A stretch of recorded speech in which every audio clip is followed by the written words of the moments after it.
السلام علیکم ورحمۃ اللہ وبرکاتہ۔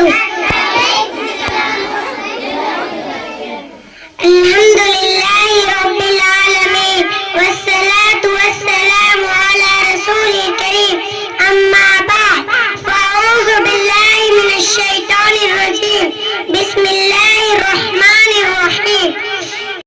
وَأَقِيمُوا الصَّلَاةَ وَآتُوا الزَّكَاةَ وَارْكَعُوا مَعَ الرَّاكِعِينَ۔ صدر محترم، حکم صاحبان اور میرے پیارے بھائی اور بہنوں، آج کی سالانہ اندرون میں میری تقریر کا عنوان ہے نماز کی اہمیت۔ محترم سامعین و سامعات، اسلام کی بنیادی ارکان میں سے نماز ایک اہم رکن ہے۔